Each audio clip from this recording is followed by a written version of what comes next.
decision. Metal takes its place, bonded by blood. Those were fun times when I think back of it, because it was all about the music. There was no money, so it had to be about the music. It wasn't about, you know, selling units and all that horseshit. It was about passion. That was the war cry. That was like, we're gonna burn our idols and we're gonna create something completely different, and you're gonna have to deal with it. So, cue.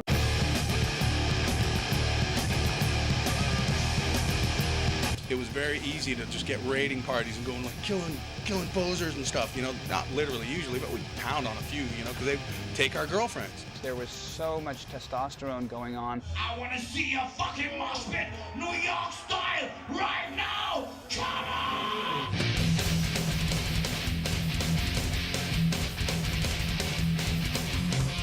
We've played shows in clubs where kids did stage dives and landed on their skulls and busted their skulls open, and an ambulance came and they took them off in a stretcher, but you know what, the show never stopped, and I didn't even know about it until after the show. Everybody had a good time even if they were bleeding, and I had a good time if they were bleeding. It was a really exciting time, you know, because the energy produced some really amazing music. A lot of the bands back in the day, you know, they were doing stuff that was absolutely brand new, and it was like... They paved the way. No one ever thought about doing that stuff. They're geniuses, you know, for creating what they created, and, you know, totally paved the way for bands like us.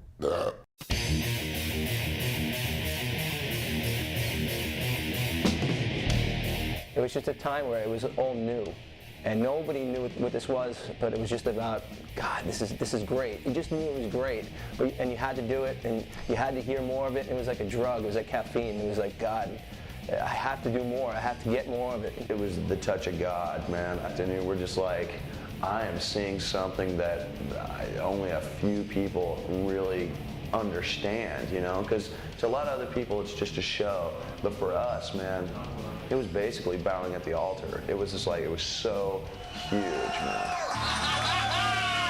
Country thrash!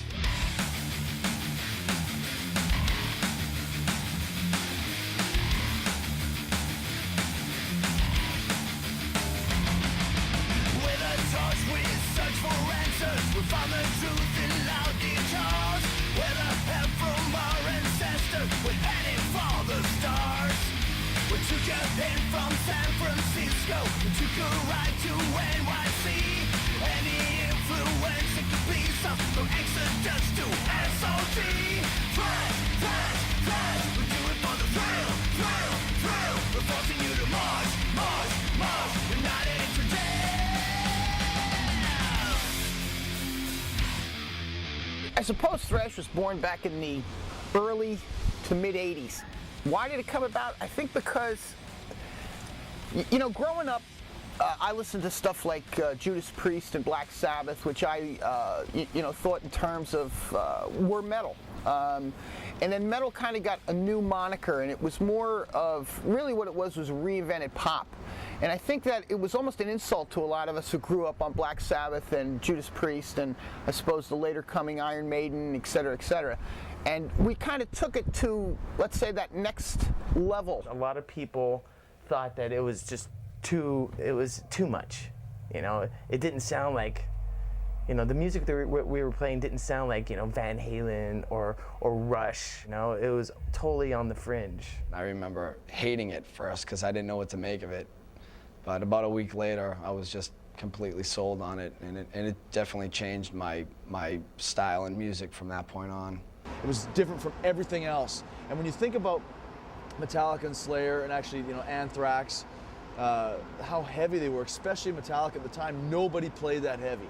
Nowadays, it's like you turn on the radio and everybody sounds heavy, everybody sounds the same. But back then, nobody had heard anything like that. It was the heaviest, fastest, craziest music you could hear. And that was the birth of thrash metal. When I was a kid, I started here, and I'm like, this ain't angry enough. I went to the next level. Got tired of that. This ain't angry enough. What can I get? Judas Priest. This ain't angry enough. I got to go further than that. I found Venom and Motorhead, you know, and all the fast, aggressive stuff. As far as always bringing up the energy level and things like that and getting faster, which was the natural progression, bands like Iron Maiden, such talented players, we wanted to also show how we could play our instruments. It wasn't about just playing fast. It was about playing some good talented parts. You know, you had the new wave of British heavy metal. You had, you know, your gods like Priest and Maiden, and you had Motorhead, and we just took that, threw a little Discharge in, A little exploited. And there you have it. The word thrash originally came from the hardcore scene.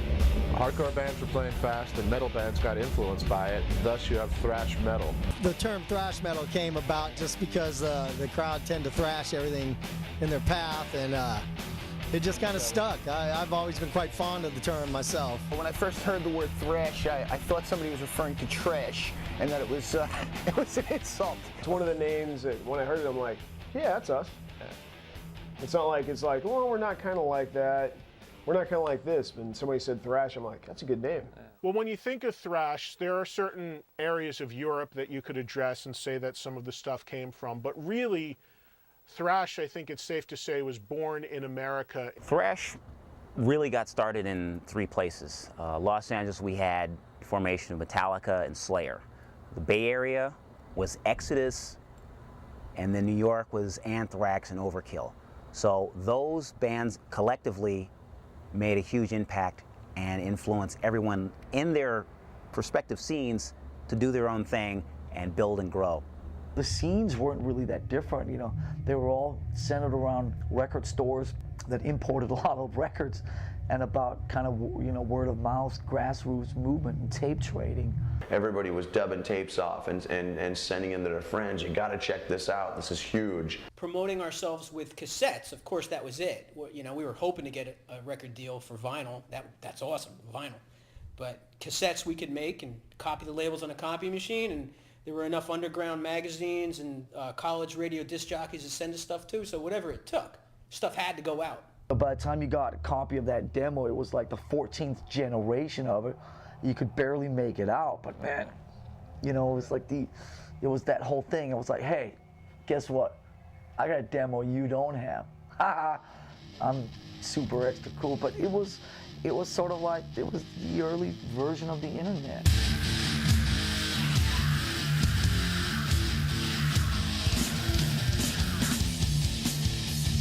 You know, these were guys that were just from the streets playing harder and faster than anybody, and I would have had to imagine that radio and things like that just weren't, they were probably running from that kind of stuff. You know, mainstream was running from thrash, not only because of the heaviness of the music, but because of the nature of the lyrics. They were really provocative. When we started out, we were kids wanting to sing about the heaviest things we can. So it was murder, Satan, rape, you know, violent death, you know, and of course the obligatory nuclear war song. Lyrically, you went from bands who were influenced from by social stuff like us to just stuff like Exodus, where they would just talk about brutally killing people. We want to write about the bad things in the world. And the thrash metal music give us a chance to scream it out. We cannot change anything, but we can scream it out. I ran a label back then, and it was really tough. It was tough getting distribution. It was tough getting your record played on the radio. It was tough getting it on the shelves of stores. Mainstream America was just afraid of it. They didn't know what to do with it. You weren't expecting to hear them on the radio. You weren't expecting to see them on MTV. A lot of times you weren't even really expecting them to be able to put a record out, because especially in the early days, you couldn't find a record label that was going to sign them. The 2 big thrash labels in America were Megaforce and Metal Blade. Pretty much every country had one, but the 2 big American ones really launched all the commercial powerhouses. You got John and Marsha Zazula out in Jersey doing Megaforce. You got Brian Slagle out in the Valley in LA doing Metal Blade. Well, they were the people that actually put their money where their mouth is. Johnny and Marsha Zazula and Brian Slagle, and actually started record labels specifically to release these records. Metal Blade came first. Brian Slagle in Los Angeles was a music trader turned record store clerk, radio DJ, label entrepreneur, and he did a regional compilation called Metal Massacre. On Metal Massacre, the debut compilation, the last song was Metallica, Hit the Lights. Well, Metallica first started out as just Lars and James. And they were basically just rehearsing in a garage someplace. And the first track that they ever recorded was on the Metal Massacre album. It's called Hit the Lights. Hit the lights, hit the lights, hit the lights, And really, Metal Massacre was the first time a lot of people in America, and even a lot of people who would join other thrash bands, heard Metallica, and by extension, thrash music in general. At that time when we started doing what we're doing in '83, '84, there certainly weren't a lot of bands in America that were doing the type of stuff that we were doing. The energy was there. The talent really wasn't, for all the bands involved. Like Slayer was doing like some, they were a crazy cover band called Dragon Slayer. And, Dark Angel was really bad at the time too, so, and then all of a sudden something just got cohesive, like Metallica got good. Everybody said, well, look, we got to step our act up. We were all looking for the most extreme stuff, and back in the day, the most popular stuff was stuff like Merciful Fate, Venom, Motorhead, and then this band came into town called Metallica. That was the sound that everyone was looking for, but no one could, actually execute until Metallica came along. It kind of showed everyone how to do it. Well, the classic early Metallica lineup that a lot of people think of is, of course, Lars, James, Cliff Burton, and Dave Mustaine, who went on to form Megadeth. Metallica was like the rulers of the scene back then, not only because they were making great music, but mostly because when they came to the light, the scene was totally altered by their comings and goings of people in the band and what they were doing or not. And they kind of affected every band that they touched. They moved up to San Francisco, got a record deal, swapped Kirk Hammett out from the huge local favorite band Exodus, sent Dave Mustaine spinning back to Los Angeles where he formed Megadeth and vowed his revenge on Metallica. And while recording their album in New York City, blew the minds of Anthrax. Yeah, Metallica inspired Anthrax. We were like, holy shit, we saw those guys rehearse in the music building in Jamaica, and it was very intense. There are pockets of bands in LA and pockets of bands in New York that played heavy metal, but it was Metallica that brought it up to the next level.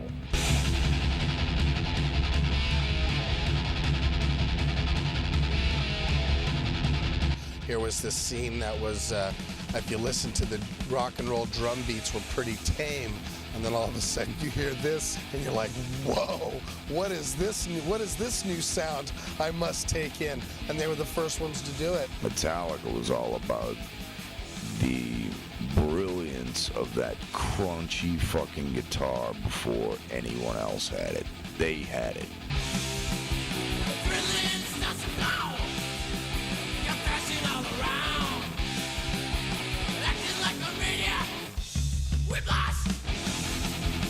Thrash was an evolution. It wasn't created. I think Metallica, especially with Kill 'Em All, turned everyone's head. The impact of Kill 'Em All, the very first album, just blew everybody away. It was just so far ahead of its time. It was the ultimate thrash album. After Kill 'Em All came out, all the bands, the independent bands that got signed afterwards were just totally fast, just totally aggressive, just like going for it, and trying to be as thrashy as possible.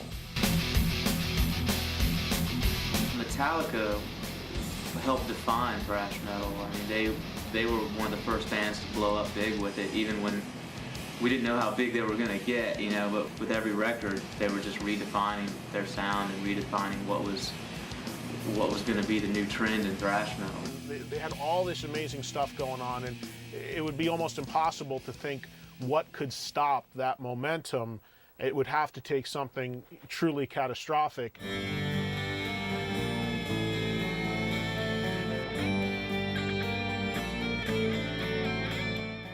In September of '86, Metallica probably received the biggest blow, probably still to this day in their career. I'm sure they would say that.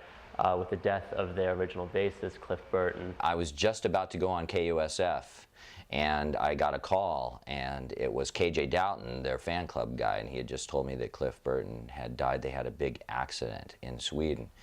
And I went on the air, and I couldn't talk for a couple hours, and a lot of people had learned about it, and it impacted more people than any other event I can ever remember, because most people our age had never dealt with death, had never known anybody who died. When you talked about Cliff Burton, this was a guy that had his feet firmly planted on the ground, and it didn't matter if his popularity and success was, to the moon. This guy was still going to be the same guy he was when, I first met him in high school. And I think that's what he brought to Metallica, and it's sad that he's gone, because those kind of people are very far and few apart. What he meant to Metallica was, it's even hard to put in words. I mean, what he meant to the whole metal movement in general, there's no one like him. I mean, from the way he attacked the bass, what he played, and how he played, and his presence on stage was just mind-blowing. In a lot of heavy metal circles, Metallica is still really great, but I think they were pretty much at their greatest when they had Cliff Burton in the band. And myself, I miss the guy a lot. He was definitely a legend and a presence that will never be forgotten. Long live Cliff.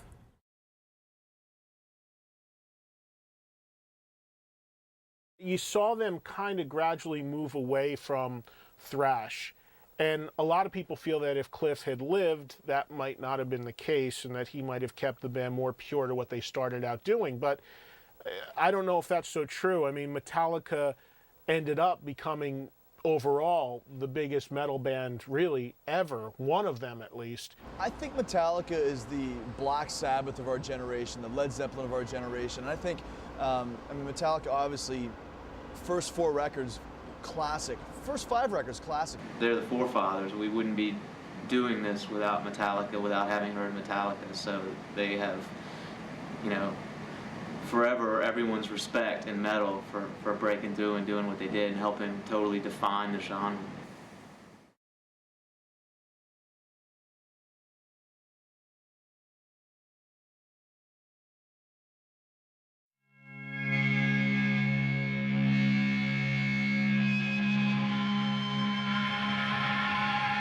Being kicked out of Metallica, a lot of people said, has fueled me to be faster and better in Megadeth, and that's kind of true, but I was better and faster than them when I was in Metallica.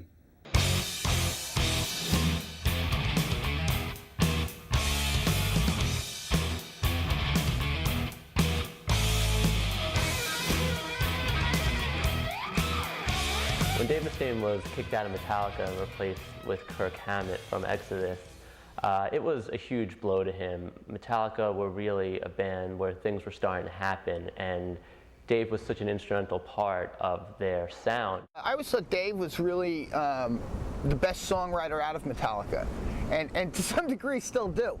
I think some of his stuff was quite obviously the classic stuff, the stuff that was memorable and the stuff that stayed. I think the shame of it all is that there just became too much bickering and it took us away from the focus on how talented the guy was.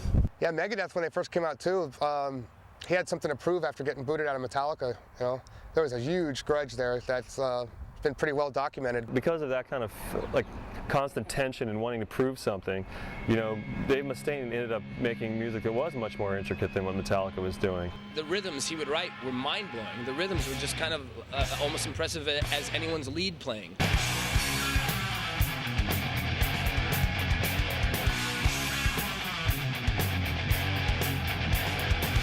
That was the fastest shit going on at that time.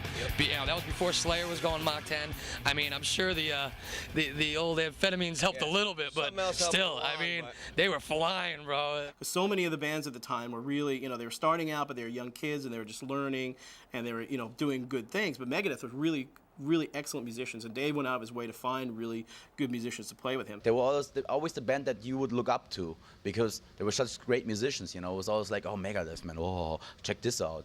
And I think they almost brought some kind of jazzy feeling to the Thrashed thing. They were almost like a jazz band playing metal. That's kind of like the vibe I got from them, because there was a lot of unexpected twists and turns on those first 2 records. So, and that just comes from Mustaine's kind of sideways brand of guitar playing, and that's what's always made him so original. Back in the time, it was very influential to a lot of people playing guitar and trying to rip fast like that, Megadeth changed my life, man. When I heard like Metallica was great and I was all about it, but as soon as I heard Peace Sells But Who's Buying, it was just over. I mean, that was like everything metal should be.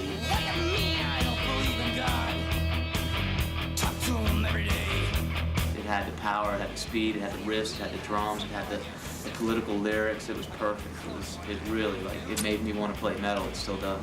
Peace Sells is, that's a masterpiece. Yep. I mean, front to back, it's just a great record. For me, he really did set the scene for this thrash metal, and with his later albums was able to expand, you know, his popularity.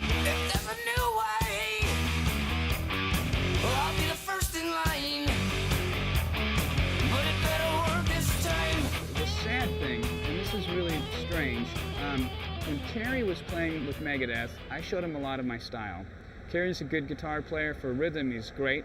In Metallica, I was the only guitar player, and a lot of that rubbed off on James.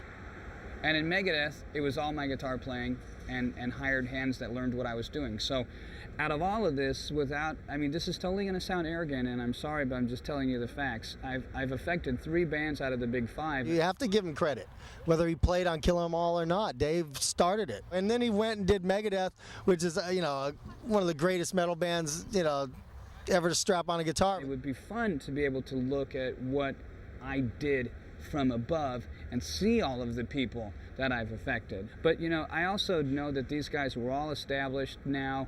They've developed their own style since then, and they're very successful. All the music he wrote on Kill 'Em all those great Metallica songs, you know, without Mustaine, there is no Metallica. Without Mustaine, there maybe is no thrash metal at all.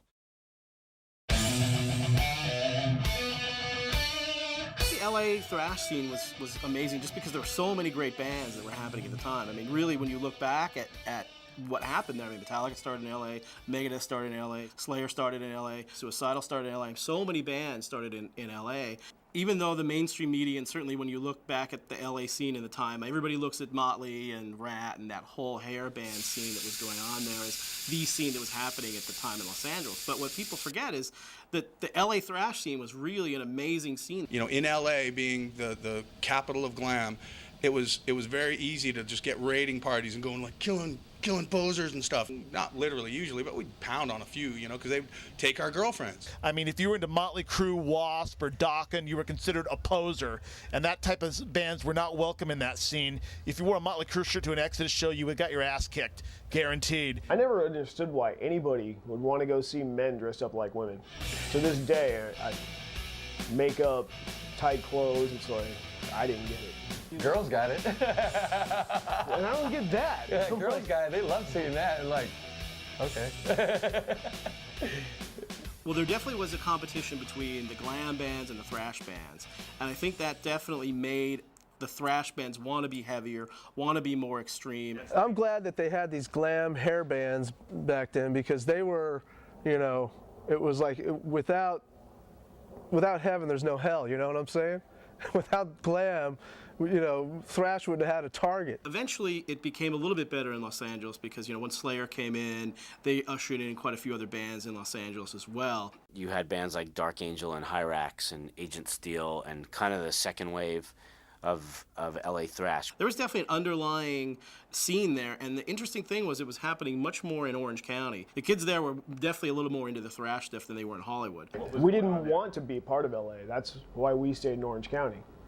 You know, we were a big-time Orange County band. We probably did 3 Hollywood shows in our existence.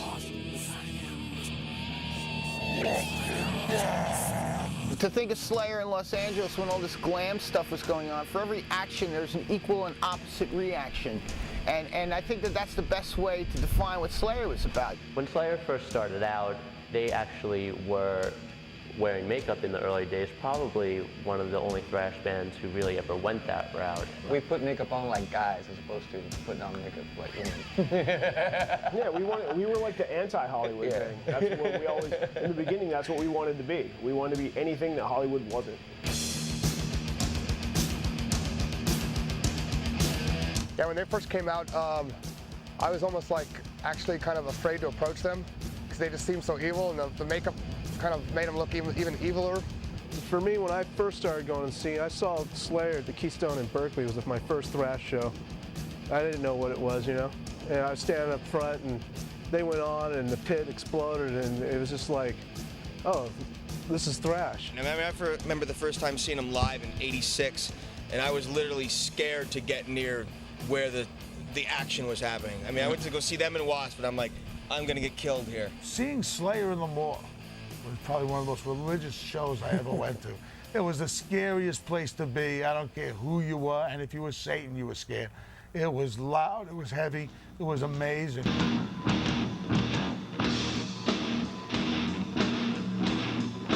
You can listen to the early Slayer records, you can listen to Hell Awaits, or you could listen to their very first album, or Chemical Warfare EP. And those are good, very good records, but the record that kind of changed me in so many ways was Slayer, Rain and Blood.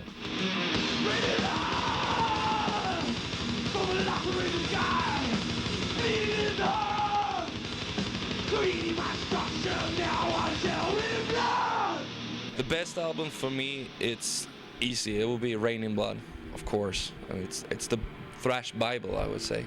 Dude, back in the day, if you put on Rain and Blood in a car with me and like my close friends, someone was going over the backseat into the and stage diving and chaos. Well, definitely when Rain and Blood came out, that changed everything. The thrash scene and Slayer definitely went from being an underground phenomenon to being something that was huge and mainstream. And that record, to this day, is still one of the best thrash records of all time. And Angel of Death is probably, I mean, considered certainly by me and I think everybody else, is one of the greatest heavy metal songs ever.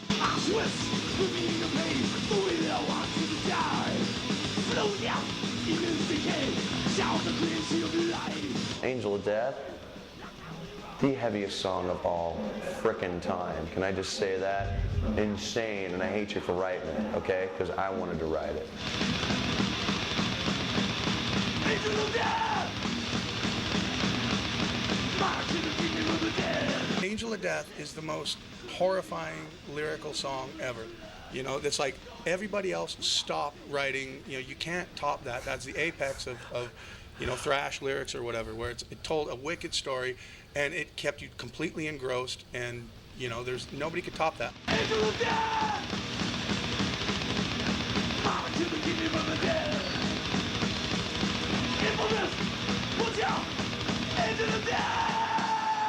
Slayer is it as far as a live performance. You cannot see a bad Slayer show. It does not exist. It doesn't happen. So if you end up opening for Slayer, you're pretty much screwed. We got spit on the first night. We got spit on, but I just opened my mouth and caught and said, yeah! Trouble, opening for us. Chicago band, right? So in the Aragon Ballroom, Trouble goes on stage. The crowd's chanting Slayer louder than the PA. I was like, wow, this is so fucking cool. And the drummer kind of snapped and he didn't handle it right. And it just got kind of ugly. Yeah! Slayer! Yeah! Slayer! Slayer! Slayer! Arguably the heaviest band of all time, and Slayer has never teeter-tottered or faltered for a second. And the integrity they've shown over those years has put them in a position where they are, where they've set the standard on what is heavy. Gods. Yeah. Slayer were pretty much the still reigning kings of thrash. I mean, you know, Slayer, they've influenced as many people or more as us in Metallica, you know. Well, Slayer really, when you look back on it, was probably the biggest and most successful thrash band from the LA scene. Even though Metallica started in LA, I think most people look at them and they really had their success when they moved to San Francisco. And Slayer was a true and true LA band. They still live in LA. And once they came out, you know, they influenced so many other bands. And you had a lot of bands that, if it wasn't for Slayer, I don't think at the time in LA you would have seen any other thrash bands that were out there.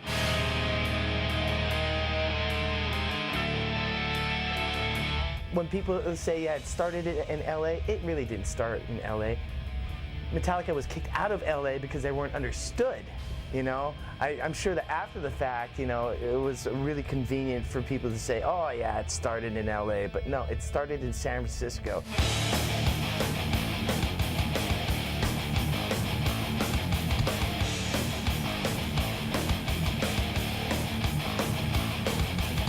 Bay Area thrash scene, just basically because there were so many great bands coming out of here, and it was basically became labeled as thrash metal capital of the world. There was definitely like something to be said about the new thing coming out of the Bay Area, because it was such the hot spot for thrash that you almost had to pay attention to whatever was coming out of San Francisco. There was just like this total coming together of all these fans and bands coming out of the woodwork, and then there was the KUSF Rampage Radio, and then there was Metal Mania magazine, and this huge scene, this thrash scene, just exploded by 1983.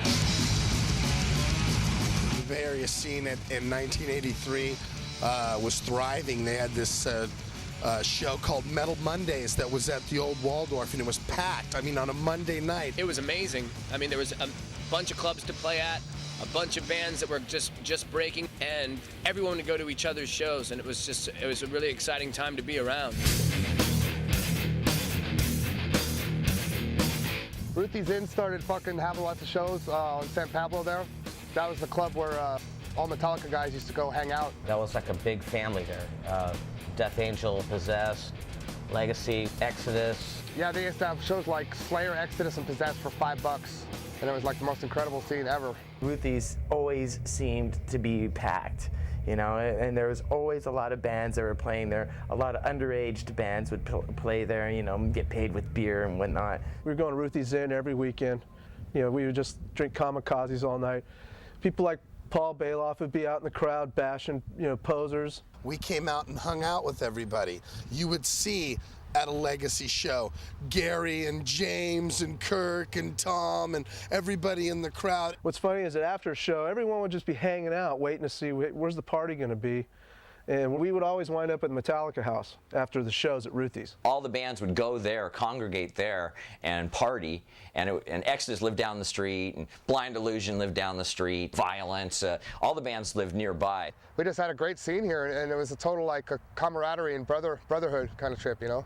The thing about the Bay Area fans, I think, was that they knew that they were in the heart of it, because they felt and they knew that, you know, by reading heavy metal magazines and whatnot, that this was it, and they were what made it. The sound was there, and the sound was understood, and it made all the difference in the world, you know, to us San Franciscans. For me, the Bay Area scene, you have Metallica and Exodus, there, you know, a couple of other bands, and for me, I loved Exodus. I mean, Exodus was when we talk about thrash.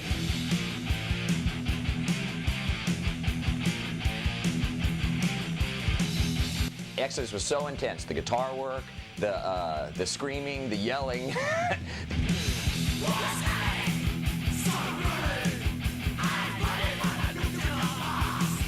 The best Bay Area bands back then was by far Exodus. There was Metallica, but Exodus to me was really the true force of what was going on. I remember when we did the show, we did the shows with Exodus, right?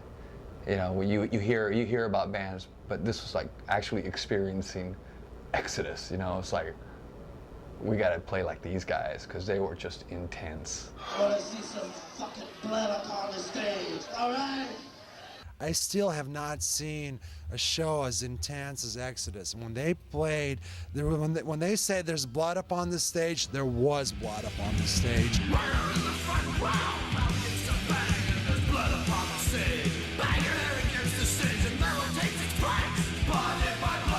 I mean, to me, you know, even Metallica, I mean, in some ways were influenced by Exodus.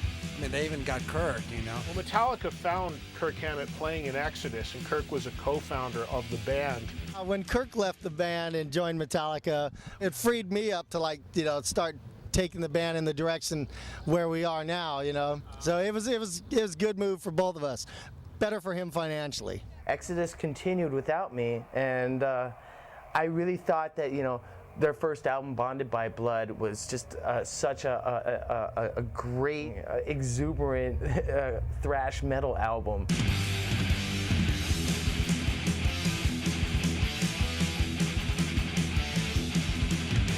To me, Bonded by Blood was a really cool and different album at that time, and I loved riffing on it. Exodus Bonded by Blood is the best thrash album of all time. I put it in and it just blew me away. It was insane. Just the raw power, Bonded by Blood by Exodus, with the alternate cover of the Siamese twin getting ripped in two.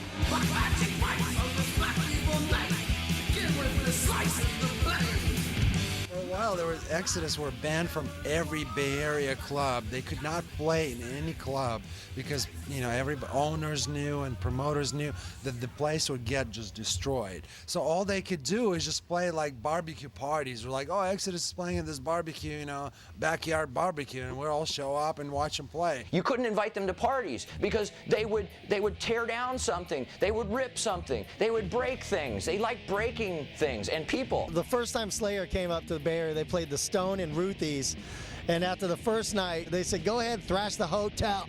And they didn't even finish the word before we started just wrecking it. We made a new entrance into the bathroom. We tore a hole in the wall big enough to walk through, wrecked TV, spiked pizza to the ceiling, and then as soon as we got the word that the cops are on the way, we vanished like cockroaches when you hit the lights. It was killer. They like to actually snort spit lines. That was like a big thing in their circle. So you just kind of like loogie right over there. Just, and I don't know, I guess it was a manly thing. So these guys were wild and insane and needed to be caged because when they were out, they were like just, you know, they could go into a party and then it would just, by the end of the night, we'd be the last one standing there drinking. And I remember Paul Bailoff, they had a dead mouse and he dropped it in the mouth of some girl that was passed out. Paul Bailoff was, you know, the original singer of Exodus and definitely, you know, a larger-than-life character. He used to do some pretty crazy things. At certain parties back in the day, he would have this thing called helicopter trout, and it was a pair of gardening shears that he had drawn teeth on, and when he saw like some poser that had like fringes on his jacket or whatever, he'd come up and cut the fucking guy's jacket up and stuff. I think Bailoff had a lot, you know, he threw some ripping parties, and we took some people that go, you want to go to a party, man? And I'll take you to one, and you go there. You want to break somebody's house up, man, because it's okay, you know, and we'd go over there. They look like this, actually. Yeah. Paul Bailoff, destroyer, lives, relationships, property. No job too big. He had that printed on a business card. We used to call him like the John Belushi of Bay Area metal, because he was like just like, yeah, you know, it's like metal rules, and if you don't like it, die. Yeah, metal rules, and if you don't like it, die. It's like, my grandma can make more noise than this, and she's dead. Are you a bunch of whips? Scream your fucking lungs out! He wasn't the greatest singer, but I mean, it really didn't matter about that with him. It's just his like unconditional love for metal more than anybody I think I ever met. Yeah, fucking metal till you die. Paul Bailoff would forget lyrics. He'd come in off time, but when he scream out "kill a poser," any posers at the show, they started sweating. He was the heart, man. He was the heart of thrash. He was just, I mean, he was just a funny guy. I mean, I always had a good time with him. Paul was metal through and through. He lived it. He loved it. He died loving it.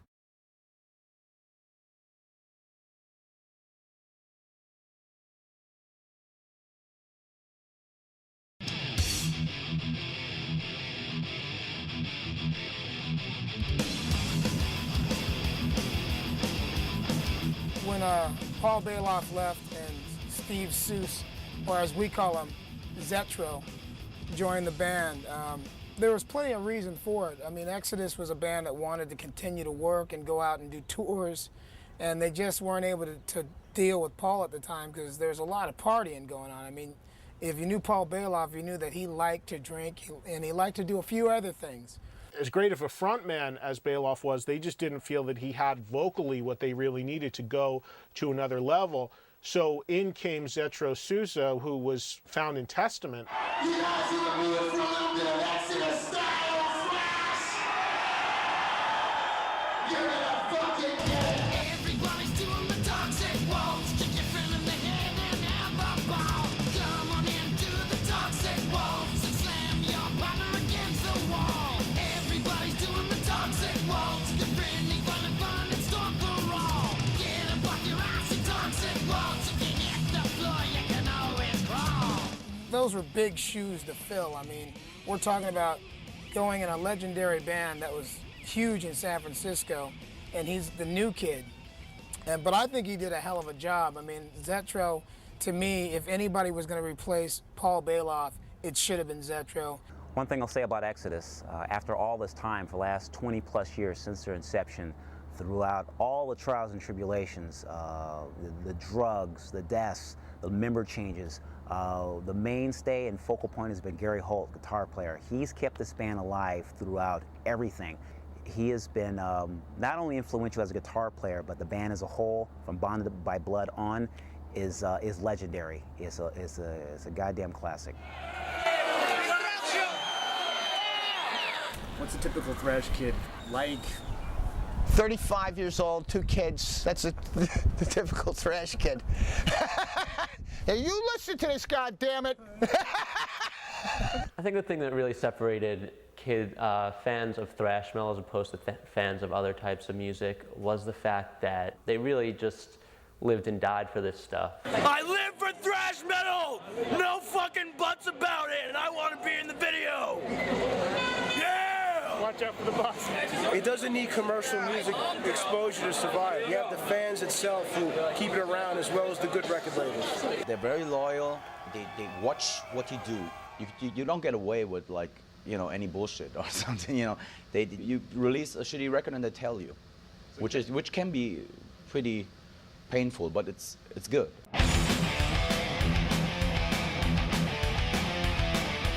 Every band that came through town that was a thrash metal band, they'd be there, and they'd most likely know most of the other people in the crowd there. There was a sense of community that you maybe don't find as much nowadays. I think if it's like a little brotherhood, a community, a certain camaraderie, knowing that, you know, not everybody out there is like you, and you take pride in that. You know, I walk down the street with the hair like this, you know, and people can judge me and think what they want. They can call me Howard Stern. I don't give a shit, you know, because I got metal in my blood, and that's all that fucking matters to me. This is stuff that, you know, has either got to find you or you've got to find it. You've got to have it in your blood. You have to have it within you. That dark, fiery pit inside you, spilling through your veins and coming out through your pores. The good thing about this whole thrash thing is that you meet people in all different parts of the world who have something in common, you know, so you always have something to talk about right away. I always think of the typical thrash fan as a tiny, teeny little part of Paul Bailoff. Just a massive energy, extreme, powerful, yelling, screaming. But intense and hardcore. Thrash fucking metal! Overkill! Thrash kids back in the day, kind of a lot of the similar things that Maiden fans wore. It was the high top running shoes, which I had, very tight jeans, tighter the better. Tight jeans, leather studs, long hair, it's gonna be all that. You'd wear, of course, your fine rock shirt that could be a t-shirt, but it was more popular to have the 3/4 inch baseball sleeve shirt. Tour shirts are preferable with the name of your city on the back where the band played. Tight blue jeans, the black t-shirt, the black leather jacket. The color black is eternal and universal with metal. I mean, even if you were, 1985, 1995, 2005, if you wore black, it's, you'll always fit in. Long hair, and usually white sneakers the jeans were kind of tucked into. And this was kind of our uniform. You could identify us anywhere. We didn't look very intelligent, but we we looked committed to something, or should have been committed to something. But most important of all, and this is the ultimate accessory for a thrash metaler, is the jean jacket with the cut-off sleeves over top of the leather jacket with the patch on the back. Mine was Ride the Lightning, like this, Metallica Ride the Lightning, and then as many buttons as you could fit on the front. So you'd have all your buttons on there. Yeah, the guys were pretty set in what they had to wear to go to a thrash show. I mean, it was like the understood uniform that the guys had to do. But with the girls, I mean, you always have to have a little skin out somewhere. That's key, so that the guys take care of you. You gotta wear black, and then you just gotta rock out, so you do okay. No girl has a problem in a metal She's show. got about 10 guys that'll fuck anybody Exactly, up I have like that's fucking all them guys. I started listening to it when I was 11 years old, and I just liked it. I loved it from the very beginning, and here I am. The ongoing joke was, what has 2,000 legs and 2 breasts, an Overkill show in Germany. But that had changed over the years, and sure, there's been plenty of girls who've come to our shows. Smart girls get off on all that testosterone. It's pretty heady stuff to be in the middle of a pit with all that smoke and smell and sweat. Besides having my daughter, it was the best thing that ever happened to me in my life. Knowing these bands, being in that time with all these people was the most fun I ever had. It was just in my heart and soul. I loved it. and I couldn't explain it any other way. It attracts all types of people, not just, you know, your typical long hair, muscle bound, you know, cut off t-shirt freak, you know. It's kind of transcended more than just thrash. You know, it's funny, you know, you're talking to somebody afterwards, and one's a college student, one's a high school student, one's a real estate agent, and you know, in one case, I met an attorney. You know, but one. But it's unique that it has a blend, like all kinds of music, I think. Having a good time. Have a good time all night. Thrash accoutrement would be the mullet and you know, headbanging, and then if you're a little more adventurous, stage diving and getting in the pit and moshing. Most of those bigger bands were separated from their audience because they were all playing bigger places, and we were at the club scene where you're on a stage a foot high, and you know, it was easy to get up there and jump off, and they weren't part of that, so they didn't write their music for that. Crowd doing this thing called thrashing. Yeah, that's stage diving stuff. Stage diving. Yeah. Like, what the hell? Never saw anything like it and was immediately addicted to it. Took headbanging to the next level. We used to all just bang our heads so unbelievably hard, where the first 15, 20 rows of the real intense fans at any show, all you would see were heads going like jackhammers and hair flying all over the place. There's no way that, you know, we're going to let anybody walk out of any place that we play without a feeling of fulfillment and without their damn necks hurting. Come on and see some heads move in, some people flying through the fucking air! I like to be in the front row and headbang, but it got kind of hard because I had to keep ducking and making sure I didn't get kicked in the face by a stage diver. The people here are trying to be as cool as they can about people stage diving. Try to cooperate with the guys working the stage, okay? People had never seen anything like that, so when you did play, the bouncers usually would shit their pants because they weren't used to seeing kids stage dive and, you know, just the pit just going crazy, ape shit, kids beating the shit out of each other, but having a lot of fun doing it. You fuckers are sick! That's the one thing that people will always, like, when they think of this thrash, they'll think of kids beating the shit out of each other in the pit. It was totally insane. Like, if you went to a show, it was basically like going to a football game or a wrestling match because you knew you were going to be a part of the show. Everybody had a good time, even if they were bleeding. And I had a good time if they were bleeding. We wrote knowing that it was just like people were going to go crazy at this part. You know, you actually call it a mosh part. You couldn't wait till you got to that point of the song, and the fans couldn't wait because as soon as you would break into it, they would break into this, and the whole audience was going around, and it was a sight to see that you know, it'll never happen for our first time again.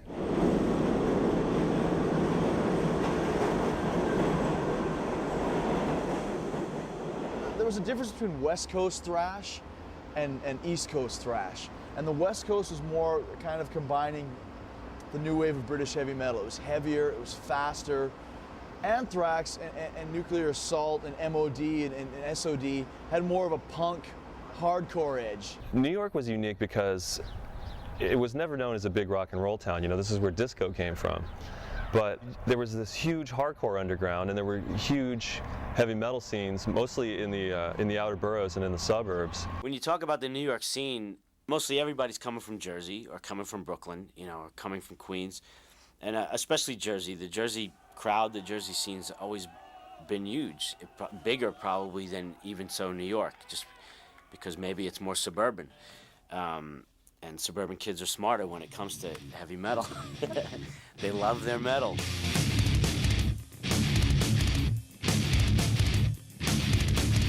Down in Jersey, there was a group of metalheads called the Old Bridge Militia. The Old Bridge Militia was just like a real tight group of people that just felt the music, you know. It really was something that you felt in your heart and your whole body. They were nothing more than just a bunch of guys who loved metal.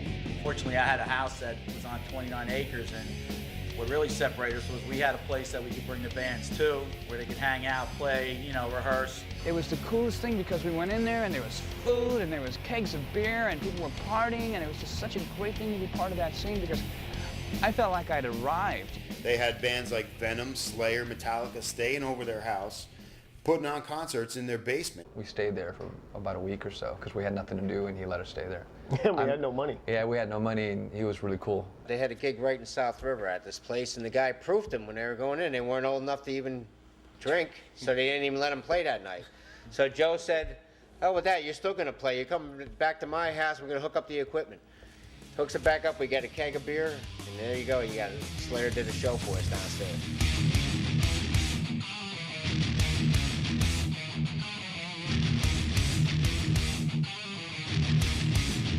The 516 Club, I don't remember what night of the week it was, but they just would have like a metal night there with a DJ spinning obscure stuff. And I used to get all the new stuff from Johnny Z that came in. Any new metal that came in, he would give it to me and I played here, and the people would just commute through this town and come together for a metal night. I remember the first time walking in there thinking, okay, you know, people just kind of standing around and banging their heads. I understand that, you know, but when I actually saw people with fake guitars, like and playing air guitar, that I had never seen that. I was like, wow, these people are really into it.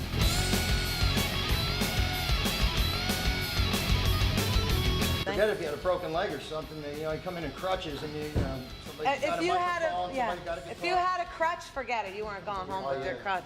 Anything we could possibly find, and then after a while, we got custom air guitars. We made them ourselves, and they had little knobs on them, and we'd have telephone cord for the. I ain't proud of that. We came out to the East Coast in March of 1983, and obviously there was a scene. You know, most of it was based around John and Marcia Zazula, Rock and Roll Heaven in New Jersey. There was obviously a bit of a kind of a grassroots thing happening over in at L'Amour's in both. There was one in Brooklyn and one in Queens. If you're looking for a change in beat, take a walk down 62nd Street, where heavy metal lives. Welcome to L'Amour.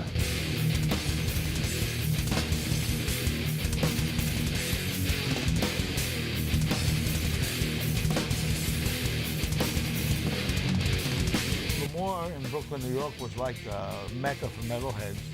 It was a place you could go constantly. They actually took the time to constantly book metal bands into that room at a time when nobody was booking metal bands once a month.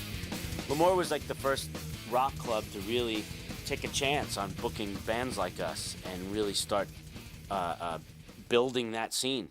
L'Amour started booking all the thrash bands and metal bands from other cities and other countries, so that really became the spot. I'll be delivering pizzas in the early evening and selling weed and shit on the side and whatever else, and then I would come here and fill in on the quiet nights through security, like, because you couldn't work security if everybody knows you, so they would have me work on like fucking like the hair metal night, nobody knew me, you know, but I would tie back my ponytail and, you know, hopefully not have to get any brawls.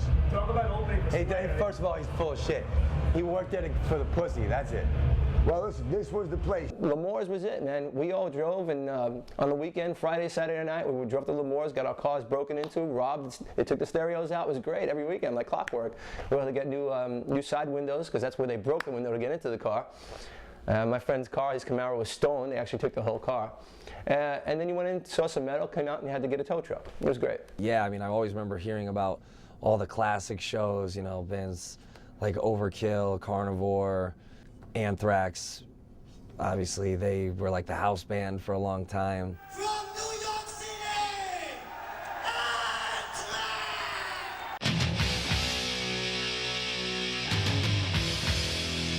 Anthrax was part of the Big Four, meaning the biggest four thrash bands: Megadeth, Metallica, Slayer, and Anthrax. Definitely a very influential band, great band. I mean, a band like Anthrax was so ahead of their time. Anthrax, to us, all the guys in our bands, Anthrax was a huge inspiration. You know, they're giants in this whole thing. Have their own and they unique brought the East Coast. They brought the East Coast up to be on a par with the West. You know, you have to give them credit.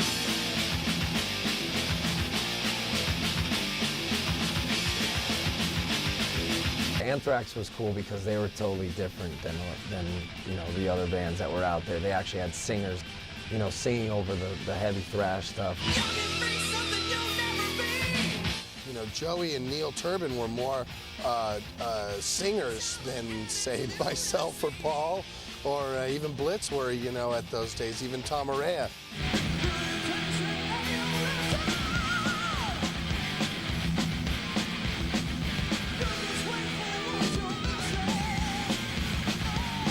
We sang more of a harsh, thrash, heavy type style, and Joey actually sang, which I thought, you know, with the heavy rhythms sounded great. I thought they had a real good chemistry. You had bands like Exodus and Slayer that were just, you know, I mean, just ripping it out.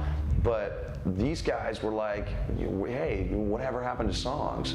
Let's keep the songs going, you know? And that was a huge factor for me in developing what I do basically today. Another thing that was cool about Anthrax is that they were definitely different as far as like their lyrical content. They weren't singing about like ripping corpses up or raping women or anything like that. They were, you know, pretty lighthearted with the way that they dressed and looked, and you know, pretty much like, you know, guys next door just having fun with metal and doing their thing. They really brought a lot of their love for comic books and Stephen King movies and that type of thing. They put all that into their lyrics. That was their trip. You know, they're like, hey man, we're all just normal people, all just nice guys. But when I was an angry 19-year-old kid, I was like, come on now, we're all like ready to kill, come on, Jesus. One listen to the music, their music was just as lethal really as any of those other bands out there.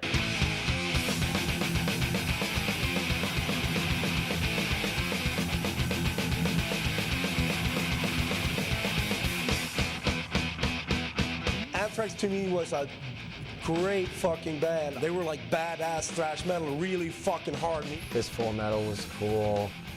Spreading the Disease was a good album, but Among the Living, I think, is their like sort of defining album. Among the Living, Anthrax, so thrashy, so ultimately thrashy. Among the Living is still probably my favorite thrash metal record of all time.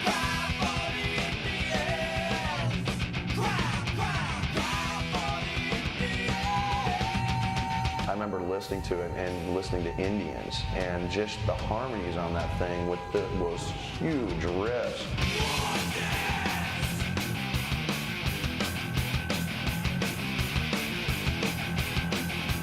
You're like, man, this is great, because it was thrash, but it was different. The guitar tone itself, for me, defines thrash. Scott Ian's rhythm playing and Charlie's drumming. Charlie's still one of my biggest influences in metal. Charlie, you know, what more can be said about Charlie? He practically invented the blast beat. When I listen back to some of our older records, I sometimes close my eyes and I'm like, what the hell was I thinking back then? I was playing at such a fast pace, I was like, holy shit. I just, you know, that was it at the time. And Scott, you know, is one of the, I mean, he's a giant. He's one of the most crushing rhythm guitar players. He's an old friend. And he took that New York hardcore kind of thing and incorporated it and created a whole new, you know, sound. You know, Anthrax certainly never sounded like Exodus or Metallica or Slayer, you know. And to me, like, Scott Ian and James Hetfield are like the best rhythm guitar players in metal there ever was, you know. I think Anthrax also with like, you know, like using like the word mosh, it like started like the kind of like, you know, the pop culture kind of moshing in metal, you know, like caught in a mosh.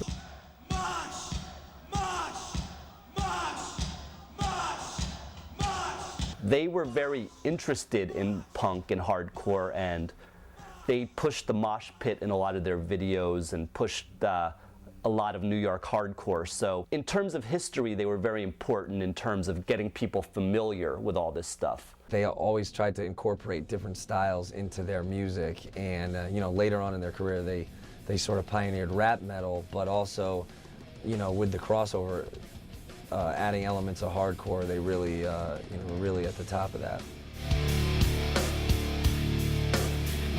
In the 80s, when all the hardcore bands started crossing over to sound more metal, and all the metal bands started crossing over to sound more hardcore, and the scene, it just changed, and new bands came out of that, which were already combining the two sounds. That was an interesting time because you had the whole scene, the thrash and the punk scenes kind of merging together. Suicidal really was the first ones that kind of brought that out. Then you had DRI and Corrosion of Conformity came right after them. And it was a kind of a fresh take on it because you had a lot of metal kids and a lot of hardcore kids that were kind of separated. And the scenes were separated, but the music was very similar. The ideas were very similar. It was at least a breath of fresh air as far as I was concerned, because it's like you know, this isn't the only thing out there. There's this whole other scene called hardcore and punk that all these long-haired leather jacket kids, they really had no idea about. Hardcore was the American response to punk. It was the kids from the suburbs weaned on punk who created their own movement. They liked punk, and they took parts of it, which was the aggression, the speed, the power, and discarded parts of it, which was kind of the arty side for a more hardcore approach. So that's why it was called hardcore punk.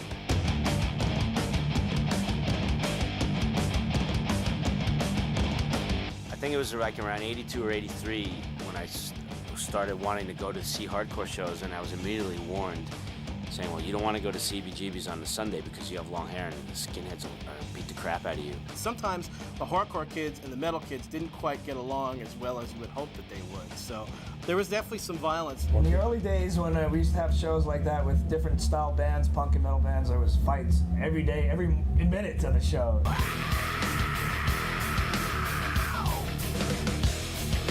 It was just skins versus long hairs, man. And I was just on the back riding the fence, you know. I had a mullet, so, you know, I was in between.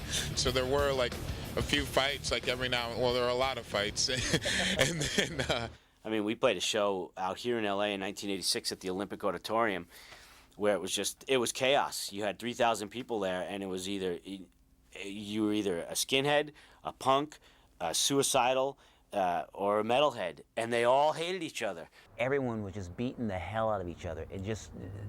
For no reason. It had nothing to do with moshing or slam dancing. It was fights. It was packs of gangs chasing other people. It was unbelievable. That was the craziest fucking show I think I ever seen in my life. There's actually 5 separate pits. I mean, we're talking huge fucking pits, man. I broke my leg. It was God. It was heavy. It was, I don't know, you had to have been there. It was insanity until finally a full-scale brawl broke out on stage with us between a bunch of suicidals and a bunch of these like biker-looking guys, and we had to stop our show when someone got their head split open by the bottom of a mic stand. I'll never forget. There was a kid who went in through the front. He went in through the front door. He had his ticket. He had his friend with him. He came in intact. I saw the same kid go out that same door. Blood just all off the side of his head. He was beaten to a pulp, and I don't know if it was because he was wearing a Slayer shirt or if he had his hair long, but I'll never forget that image. The hardcore guys didn't like the metal guys, thought they looked stupid, thought they didn't get it, and the metal guys didn't understand the nuances of the hardcore scene. It was rough at first, you know. It was almost like maybe we shouldn't be doing this or whatever. Maybe might not work. Yeah.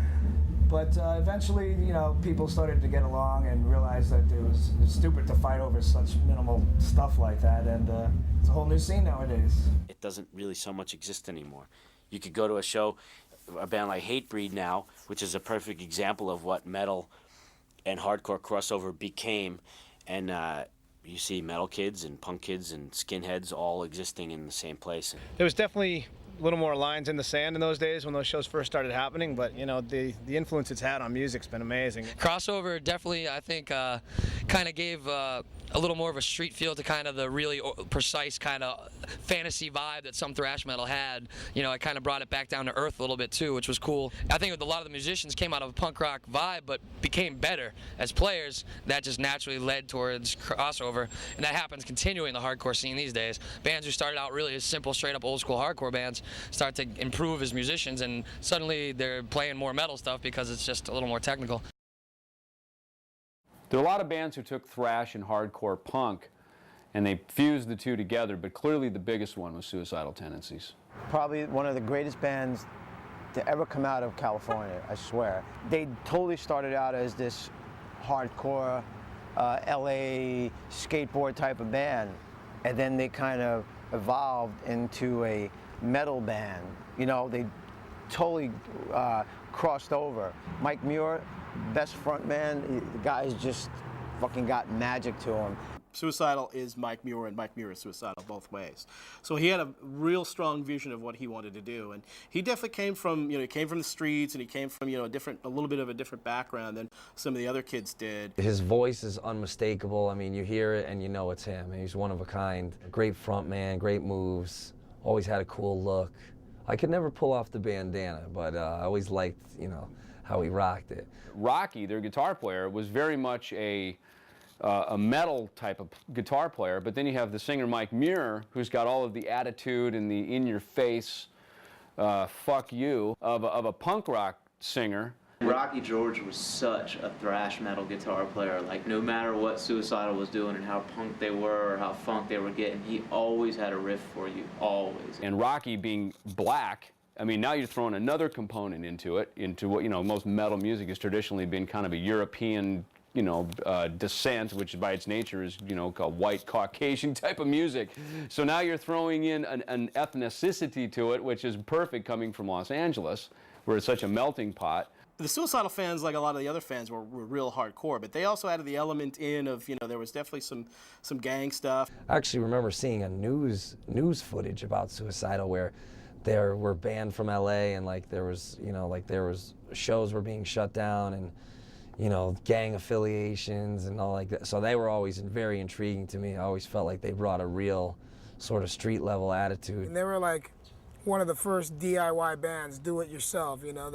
They toured, they went on the road, they set up their own shows, they booked their own venues. The first hardcore band to have a hit record was Suicidal Tendencies. Institutionalized was on MTV. It was a big seller. It was a really important record, and that's a really important band. And that first Suicidal album is such a classic to me, and it still holds up today because those songs are like pop songs. They wrote pop songs, but in a really, really aggressive style. I'm not crazy, here's the design. You're the one that's crazy, here's the design. You're trying to be crazy, here's the design.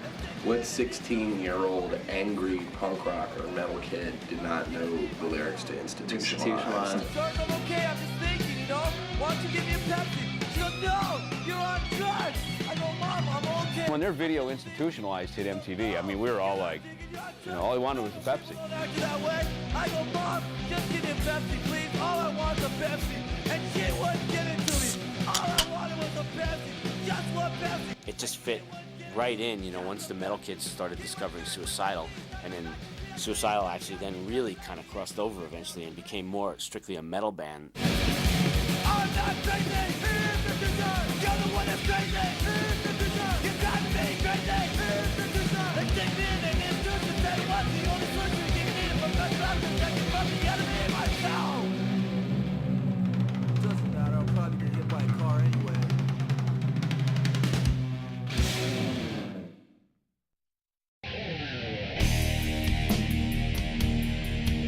Thrash bands really weren't selling a lot of records, so if you were a member of a band like this, you had to get used to being away from home a lot, because your bread and butter and where thrash really came alive was on the road, and that's how so much of this stuff broke. Touring was just essential. No radio stations would play the crazy music that we were playing. So you'd go on the road, travel to any city that would have you, and play for all the headbangers. We were getting worked so hard.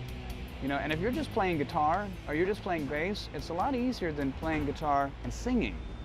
You know, I was getting ridden hard and put away wet every night. It was just destroying band morale.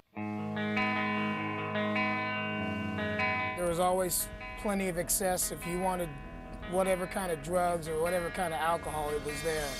And you couldn't really be doing that stuff every night because you had to play shows.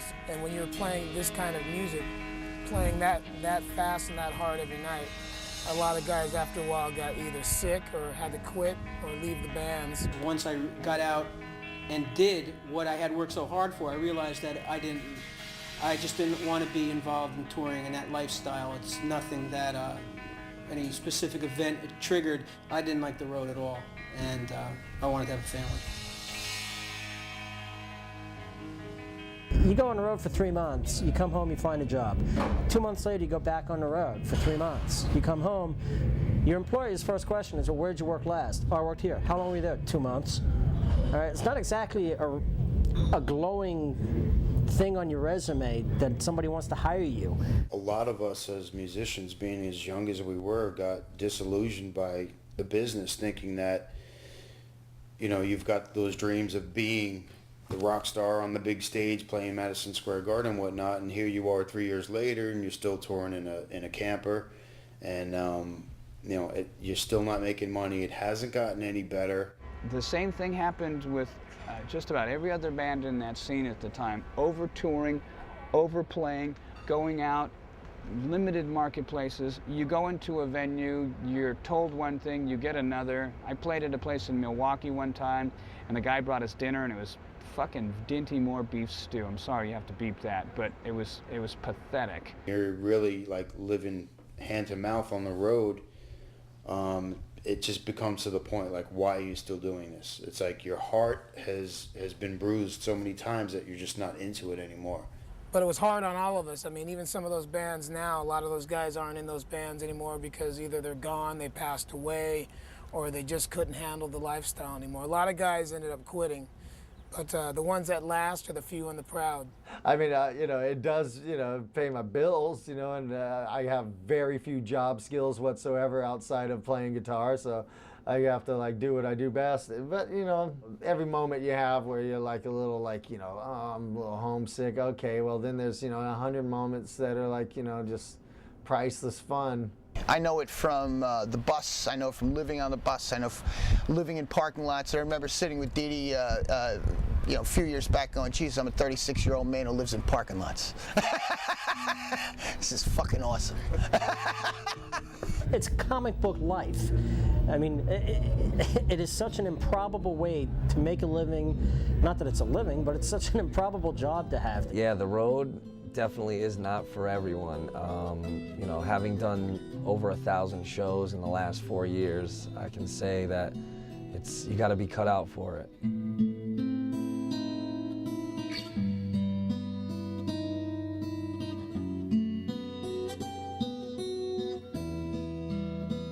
Yeah, you got to wonder if, you know, the early deaths, the trips to rehab, and all these things, did the road have anything to do with this? Yeah, probably. Being on the road all the time, trying to be able to sell albums, which is what they had to do.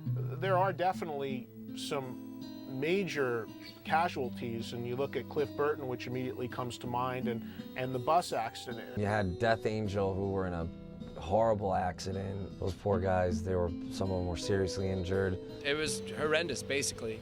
You know, Andy got really badly injured, and you know, I got slightly injured. It's pretty much the worst day of my life. So I just, you know. It led to the end of our band. Absolutely.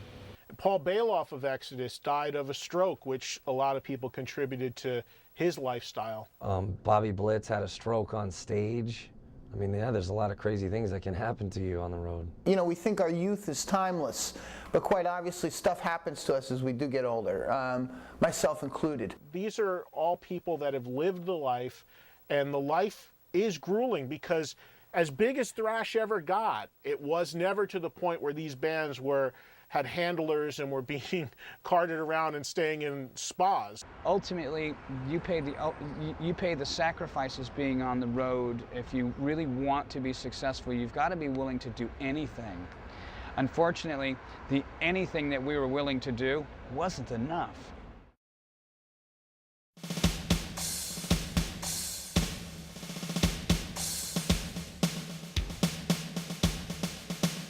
I mean, the thrash movement in general in the United States was quite large, and the buzz was undeniable. But then when you'd fly overseas and play there, it's another story entirely. We could not believe the reaction that we had when we first went to Europe. I knew there was a big thrash following, but not like this. Everyone was totally raging. The back rows were just as intense as the front. The Europeans, I think, were just so psyched to have entertainers from America coming there to play. You were like accepted sight unseen. The American fans were more judgmental when seeing you for the first time. You had to prove yourself. The only attitude those kids had was a good one. You could do no wrong in Europe, especially in Germany. Not putting down America, because we're an American band and I'm very proud of the heavy metal scene in America, but Germany is definitely one of the greatest heavy metal countries in the world. The shows are really big, the fans are completely diehard. If you're a thrash metal fan, that's actually somewhere you should go, because Germany kicks ass. I mean, you just have to see it to believe it. Oh, we figured only in the States they would know all about stage diving and having a pit going and everything, but over there they can compete with anything that they have here, anything. I mean, some of it was even better. definitely. There was a huge scene in Germany, naturally born out of the scene that was born in the States. In Germany there was a big underground scene, and a lot started it with tape trading of American bands like, you know, Exodus, Metallica. It was for a while, it was for like a family kind of thing. You know, all the bands would get together, party, and, you know, have kind of hang out at each other's rehearsal rooms. It was more beer drinking than rehearsing, you know. And in the summer we had a lot of parties. The way the Germans did it was they were 16, they drank a lot of beer, and they played as fast as they could. Sometimes they kind of went off the tracks a little bit. Yeah, it's a big difference if you listen to Exodus or Slayer or Sodom and Creator, you know. Because I think Sodom and Creator, they have an own style because they're coming from Germany.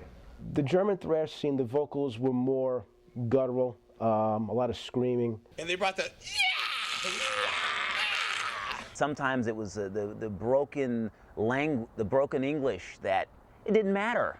All that you needed was guitars, screaming, shouting vocals, and loud amplifiers. To me, that was the most important part of what attracted me to the German bands. When I started listening to thrash, it was mostly like Crater and Sodom, the German stuff. In the German thrash scene, you had three big groups: Sodom and Destruction and Creator. But Creator were the band. They were the Metallica, in my opinion, of the thrash metal scene in Germany.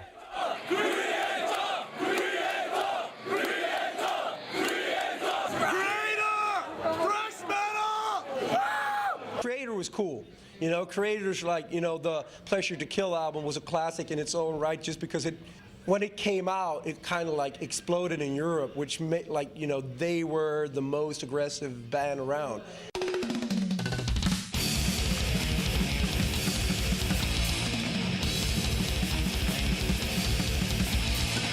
Creator's great. Definitely one of those, you know, European bands that I always think of when I'm looking back. I mean, Pleasure to Kill. Pleasure to Kill, the best fucking album. Creator, I mean, in my opinion, their second album, Pleasure to Kill, was probably the heaviest, thrashingest album ever recorded. Coffin is open for me. I'll lay to rest. Nothing will set me free. I used to play a game where I'd play albums I thought were heavy side by side, song for song, on fastest and heaviest, and Creator were the undisputed champs. They beat everybody.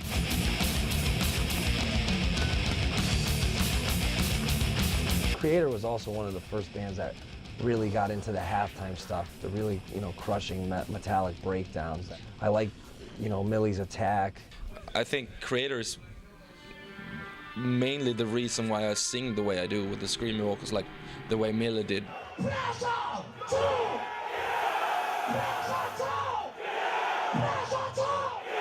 They did something a little bit different, though. They were a lot more political than most thrash metal bands really tried to go. I mean, if you listen to their lyrics, you'll learn that that band really had something to say.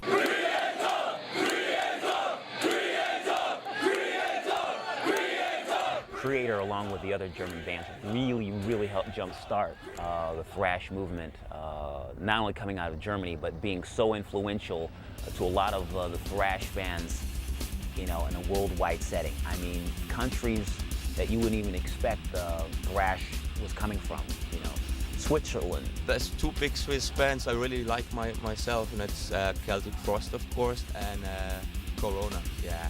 Good bands. In my opinion, Celtic Frost is the most influential one of them all. And they're still important to me. I can still go back and listen to the old Celtic Frost stuff. But they definitely introduced some elements you hadn't heard at that point, like having female vocals. Always respected them for being like some sort of avant-garde or whatever.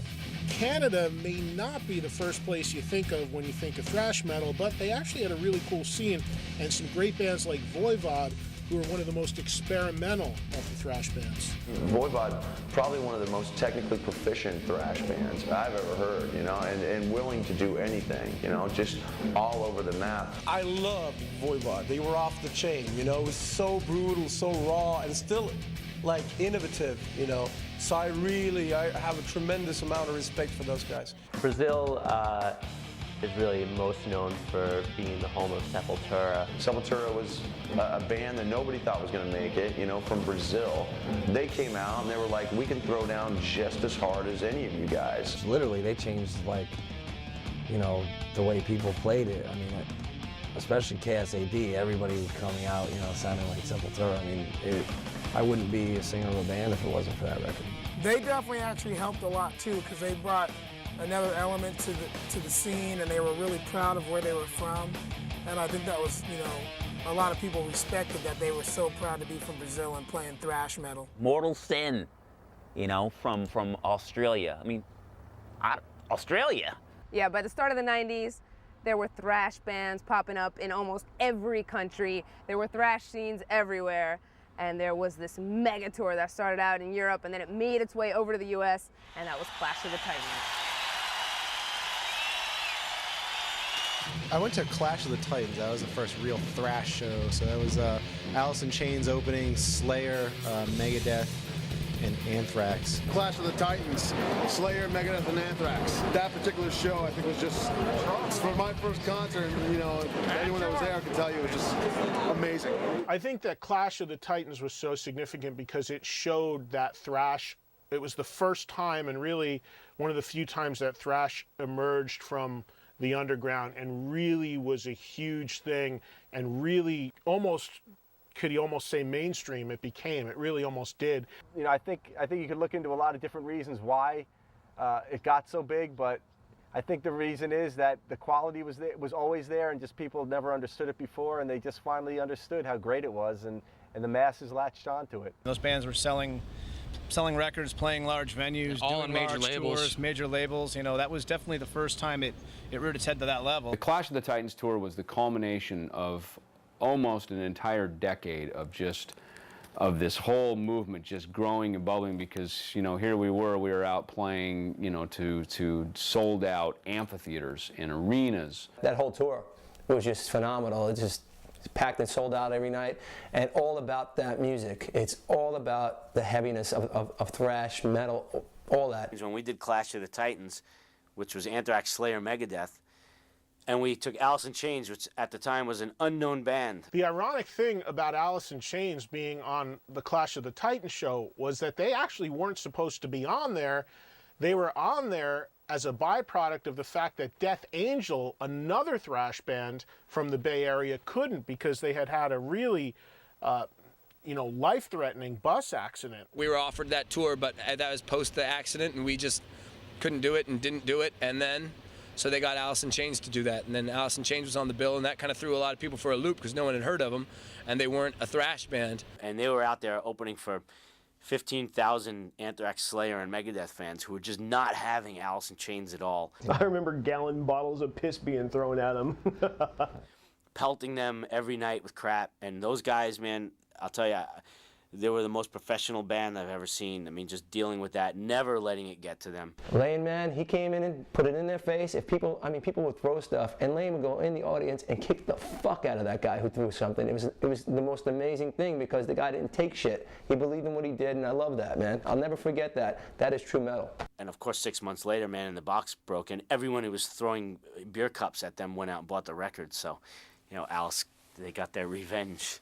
It began the beginning of them and somewhat the end of the era of the thrash scene.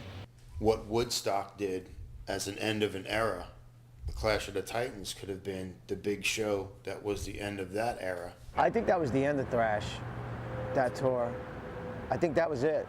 I think it closed the door and said that's it, because after that tour, Nirvana happened.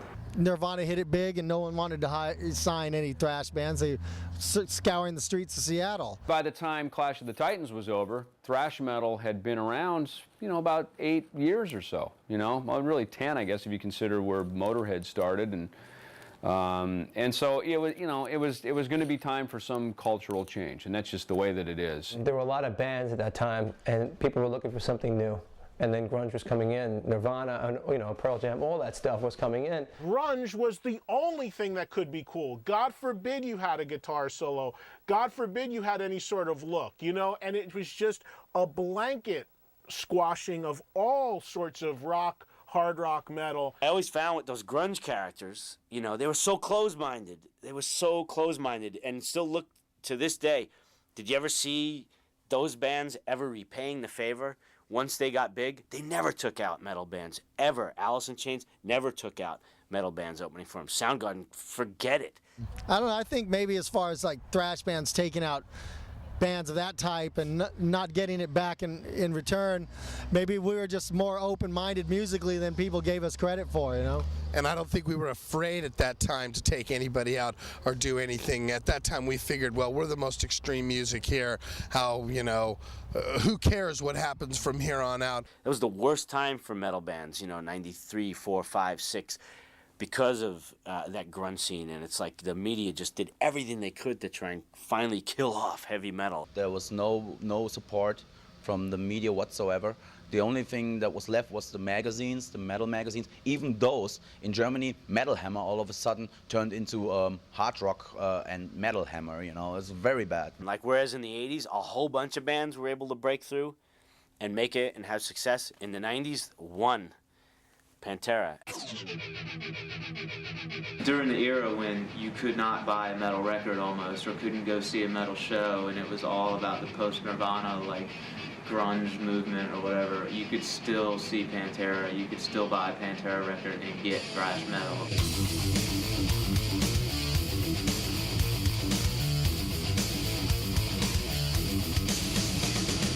They showed that people still wanted to hear heavy stuff because they were going platinum at a time when you couldn't say metal. There was no metal being exposed anywhere. Metal was supposedly dead. And metal was Nirvana. Yeah, and they're topping the Billboard charts and going platinum.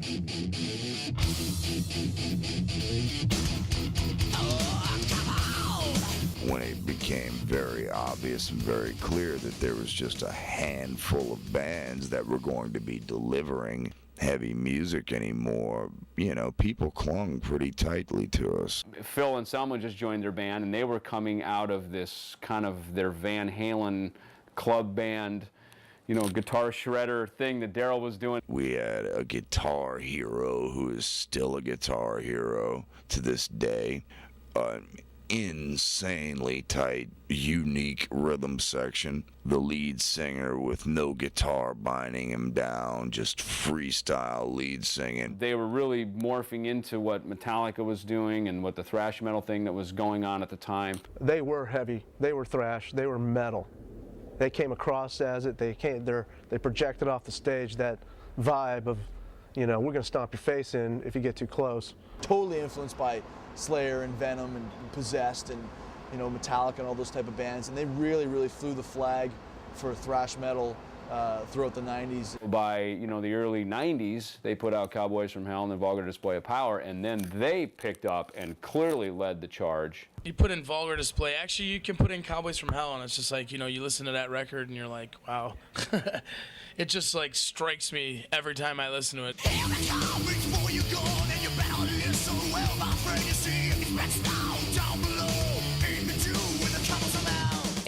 They made metal cool again.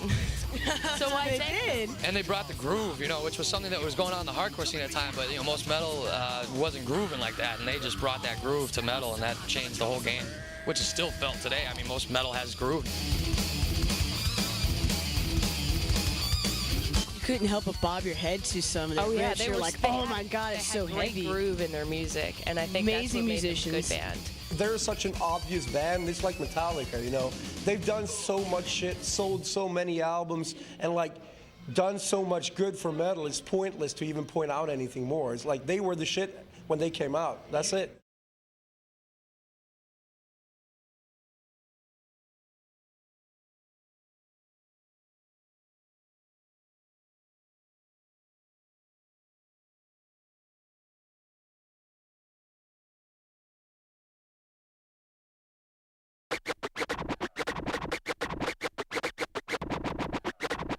Grunge totally killed the hair bands. Didn't kill us, it just gave us a setback. And then after that, the Limp Bizkit type of music came out. Nu metal, a lot of times, is considered, the rap, rock fusion of the past few years, as well as, someone with a DJ, turntablist in the band. What do you guys think of the new stuff that's out now, some of the newer bands? Do you think any of the new stuff? Not the new metal shit, but, some of the other... fake metal, rap metal? Yeah, rap metal sucks shit! If it wasn't for thrash metal, there wouldn't be nu metal, even though I hate to say that because I am definitely one of those people that feels the same way as all the true metalheads do feel, that nu metal's not real metal, it's new metal. I mean, you'll never find a thrash fan that doesn't like Priest and Iron Maiden and stuff. They want to hear guitar solos.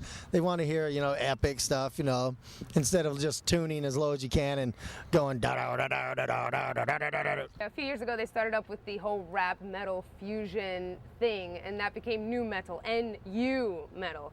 And that's a whole different thing than nu metal, N-E-W, nu metal. Bands that now aren't being tagged with the nu metal category, these bands are being considered like they come from more the school of where we came from.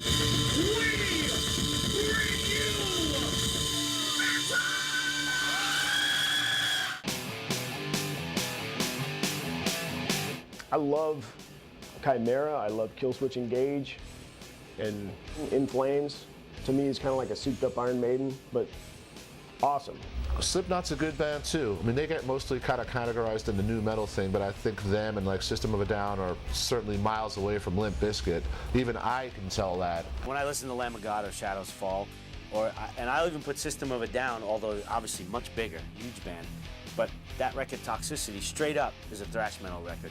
So I put them in that category too, of just bands that love the scene in the 80s and grew up on that scene in the 80s and were able to take it and not just copy what was done in the 80s, but turn it into their own sound. Shadows Fall, us, Killswitch, Soilwork, Chimera, we are influenced by that time, but try to incorporate our ideas, of course, to not be a cover band. We want to, and I mean, bring the whole genre forward. It's evolved to black metal, it's evolved to death metal. Look how many of those bands exist now, and without thrash metal, I don't think there would be any of those bands right now.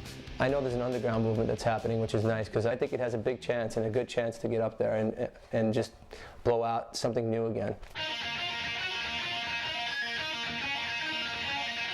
Thrash is still there, and it's coming back in a big way, especially due to like all the new wave of Swedish thrash bands, Now it's Sweden because they, for some reason, they play guitar like, I mean, all the Swedish guitar players that I know are, most of them are good, I mean, it's frightening. The bands from Sweden, like The Haunted, Arch Enemy, Carnal Forge.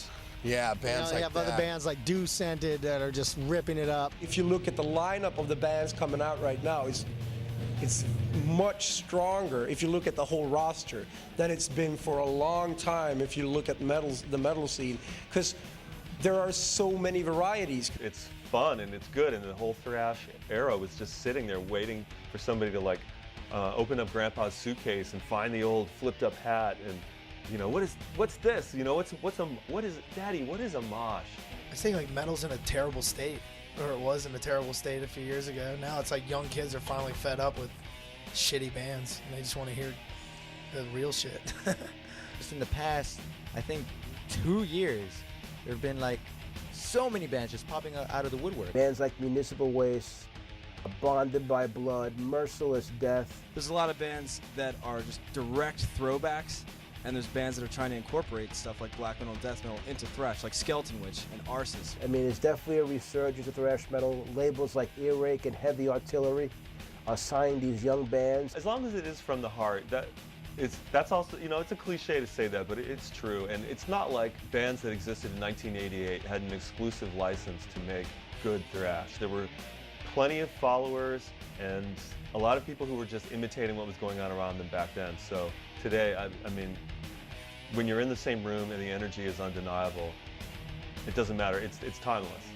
I mean, if you could have predicted, 20 years ago, when we were sitting there fighting the man, fighting the establishment, that one day you'd have a station you know, and, you know, that would be going from System of a Down into Metallica, into Godsmack, into Nirvana, into a Slipknot track, into Mudvayne, into something like Limp Bizkit, Korn. I mean, if you could have heard that 20 years ago, you would lose your lunch. Thrash has come full circle. I mean, it started in the underground, it rose up, and it became really big and really amazing, and then there was stuff like grunge and rap metal that kind of pushed it to the back seat, but it's managed to reemerge in bands that were influenced by those thrash bands of the 80s. Now it's not the same thrash that I used to listen to, but it's something that is more relevant to the kids that are listening to it today. Everything changed when thrash metal came. There was nothing like it before, and there'll never be anything like it again, except for the bands that continue on doing thrash metal. It's basically our religion, you know, so whether you like it or not, just accept it, because thrash metal is still alive. It's definitely still underground, and that's what's cool about it. The people that like it still feel like they're on an inner circle, because outside of Metallica, it wasn't a movement that just became #1 hit singles and, you know, became this massive mainstream thing. You know, one band won bigger than the rest of us, but you know, whatever, it's cool. The legacy of bands like Metallica, Megadeth, Anthrax, Slayer, they're undeniable and they'll live on forever. I mean, whether it's in the punk rock scenes, hardcore scenes, metal scenes, that stuff's there forever. It's kind of like, I honestly don't need to even go back and listen to a lot of those records because it's imprinted on my DNA at this point. As long as there are people that are inspired by the stuff that bands like ourselves are fortunate enough to be part of, there'll always be people that take it and twist it and turn it into their own thing. Right now, there's some kids out there in a garage somewhere, you know, who are going to be the next big metal band. And I'd like to think that what we've done in our career and what all these bands that we've talked about have done had a big influence on that. It was just an insane time, and to be, you know, I was lucky enough for me to be there to see a lot of this stuff and see Slayer's, you know, first gigs and see Metallica's first gigs, and, you know, see so many bands when they very first started and see them grow over the years. It's just, you know, we all get back and kind of look back on it and go like, how did this all happen? You know, we all just came from a bunch of kids in LA, and all of a sudden it's, you know, all this metal history happened. Thrash metal will be around forever. When we're in our rocking chairs, we're still gonna rock back and forth and go, God, that Paul Bailoff was the best screamer ever, and that Tom Araya, and that Cliff Burton, he was the rippingest bass player. Oh, those were the greatest musicians of all time. Is that okay? That's great. Perfect. I can see the show ending on that night.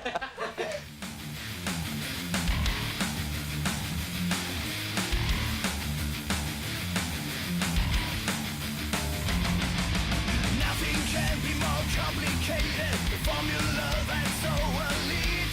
Make you rich that will blow your heads off. Pumping leads that will tear you apart. The urge is buried deep within us. Crush the one that refuses to march. The law is metal, the metal is the law, and hell is breaking loose. Thrash, thrash, thrash. We do it for the thrill, thrill, thrill. We're forcing you to march, march, march. Not today. With a torch we search for answers. We found the truth in loud guitars. With a help from our ancestors, we're heading for the stars. We took a hint from San Francisco. We took a ride to NY.